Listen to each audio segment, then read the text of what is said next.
Welcome to Sylheti রান্না।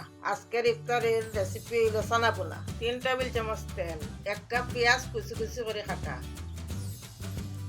আদা বাটা 1 চা চামচ, রসুন বাটা 1 চা চামচ, মরিচের গুঁড়া 1 চা চামচ, ধনিয়া গুঁড়া 1 চা চামচ, হলুদ গুঁড়া 1 চা চামচ, 1 চা চামচ লবণ। চানা 2 ঘন্টা ভিজাইয়া রাখছি, পরে সিদ্ধ করছি।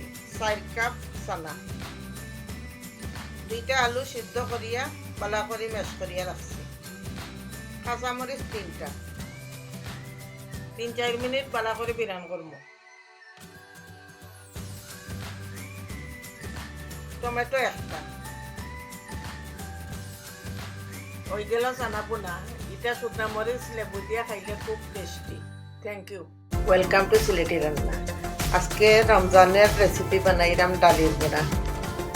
1 কাপ মুগ ডাল 4 ঘন্টা ভিজাইয়া রাখছি।